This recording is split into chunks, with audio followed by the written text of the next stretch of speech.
Assalamualaikum warahmatullahi wabarakatuh.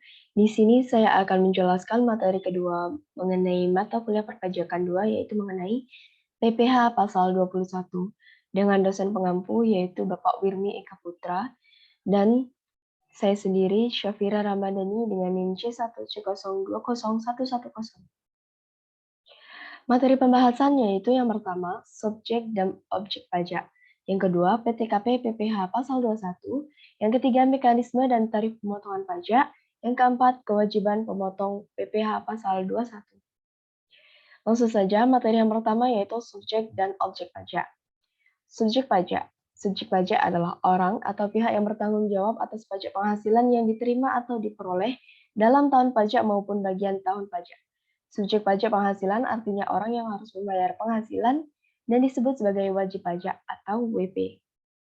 Jenis subjek pajak yang pertama ada subjek pajak orang pribadi. Wajib pajak orang pribadi adalah subjek pajak penghasilan bagi yang mencakup orang pribadi yang bertempat tinggal atau berada di Indonesia maupun di luar Indonesia. Subjek pajak orang pribadi terdiri dari subjek pajak PPh orang pribadi dalam negeri dan subjek PPh orang pribadi luar negeri. Selanjutnya yaitu subjek PPh warisan yang belum terbagi. Merujuk pada Undang-Undang PPh Nomor 36 Tahun 2008 yang dimaksud warisan belum terbagi sebagai subjek pajak PPh di sini agar pengenaan pajak atas penghasilan yang berasal dari warisan tersebut tetap dilaksanakan. Artinya warisan yang ditinggalkan oleh subjek pajak dalam negeri ini mengikuti status pewaris. Ketika warisan yang ditinggalkan oleh pewaris tersebut belum dibagikan kepada ahli waris, bisa saja memberikan penghasilan meski pewaris tersebut telah meninggal. Selanjutnya, subjek PPh badan. Badan adalah subjek pajak yang merupakan orang dan atau modal sebagai satu kesatuan, baik yang melakukan usaha maupun tidak melakukan usaha. Badan bisa berupa perseroan terbatas atau PT, perseroan komanditer atau CV, perseroan lainnya, firma, kongsi, koperasi, dan lainnya. Selanjutnya yaitu subjek PPh Badan Usaha Tetap. Subjek PPh BUT adalah subjek pajak penghasilan yang perlakuan perpajakannya dipersamakan dengan subjek pajak badan dalam negeri. BUT ini merupakan bentuk usaha yang dipergunakan oleh subjek pajak luar negeri, baik orang pribadi maupun badan, yang menjalankan usaha atau melakukan kegiatan di Indonesia. Selanjutnya yaitu objek pajak.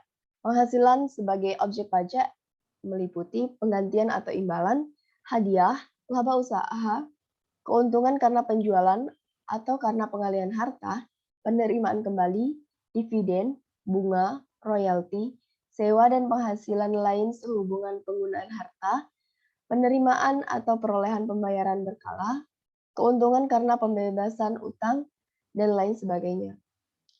Selanjutnya ada penghasilan yang dikenakan PPh final, meliputi penghasilan berupa bunga deposito dan tabungan lainnya, penghasilan berupa hadiah undian, penghasilan dari transaksi saham dan sekuritas lainnya, penghasilan dari transaksi pengalihan harta berupa tanah dan atau bangunan, penghasilan tertentu lainnya. Materi yang kedua yaitu PTKP PPh pasal 21. Penghasilan tidak kena pajak atau PTKP digunakan sebagai dasar untuk menghitung pajak penghasilan atau PPh sebagai seorang wajib pajak. Menurut pasal 7 UU Pajak Penghasilan Nomor 36 Tahun 2008 yang sudah tercantum pada Peraturan Menteri Keuangan atau PMK, PTKP mencakup jumlah pemasukan wajib pajak yang tidak dikenakan PPh pasal 21. Apabila penghasilan wajib pajak tidak lebih dari PTKP, maka ia tidak akan dikenakan pajak penghasilan pasal 21. Namun, jika penghasilan wajib pajak melebihi PTKP, maka ia wajib membayar pajak penghasilan pasal 21 dengan hitungan penghasilan neto setahun yang sudah dikurangi PTKP. Berikut ini merupakan rincian besaran tarif PTKP terbaru untuk menghitung penghasilan yang tidak kena pajak sesuai dengan Peraturan Menteri Keuangan RI Nomor 101 PMK.010/2016 dapat dilihat dalam tabel berikut.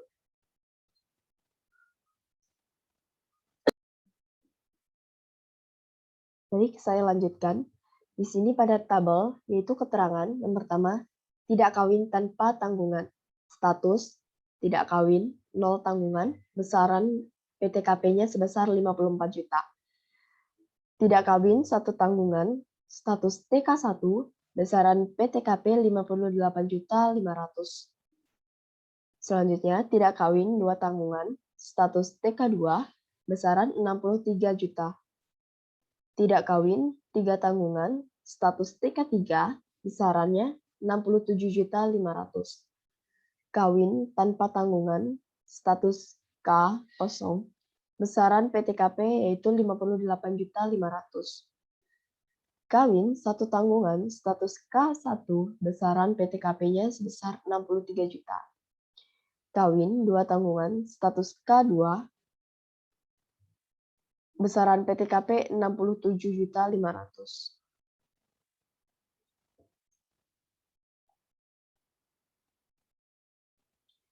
Selanjutnya, kawin 3 tanggungan, status K3, besaran PTKP-nya yaitu 72 juta.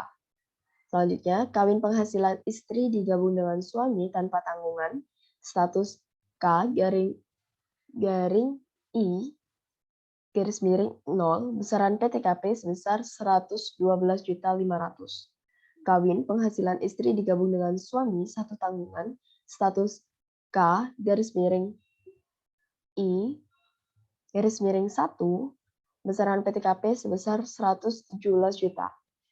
Kawin penghasilan istri digabung dengan suami 2 tanggungan, status K garis miring 1 I garis miring I maksud saya garis miring 2, besaran PTKP-nya sebesar 121.500.000.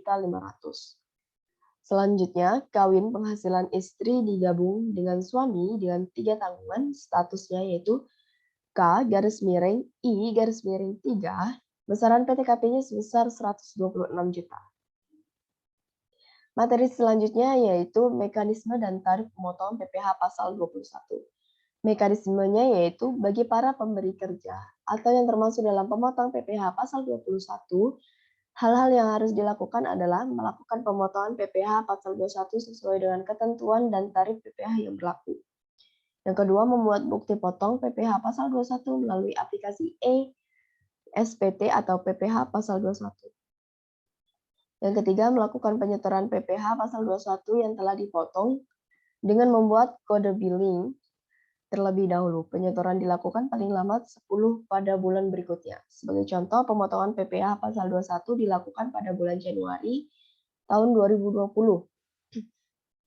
Maka penyetoran PPh-nya adalah paling lambat dilakukan pada tanggal 15 Februari pada tahun 2020. Yang keempat, melakukan pelaporan PPh pasal 21 dengan menggunakan aplikasi SPT PPh melalui ASP atau djponline.pajak.go.id. Tarif pemotongan PPh pasal 21. Yang pertama yaitu tarif PPh 21 memiliki NPWP. Dengan besaran tarif, yang pertama yaitu 5% untuk penghasilan sampai dengan 50 juta per tahun, 15% untuk penghasilan 50 sampai 250 juta per tahun. Yang ketiga 25% untuk penghasilan 250 juta sampai 500 juta per tahun. Selanjutnya 30% untuk penghasilan 500 juta sampai dengan 5 miliar per tahun. Selanjutnya 35% untuk penghasilan di atas 5 miliar per tahun. Untuk wajib pajak yang tidak memiliki NPWP, dikenakan tarif 20% lebih tinggi dari mereka yang memiliki NPWP. Tarif PPh 21 tanpa NPWP. Bagi wajib pajak yang menerima penghasilan namun tidak memiliki NPWP, maka tarif pajak penghasilan dikenakan 20% lebih tinggi dari tarif yang ditetapkan terhadap yang memiliki NPWP.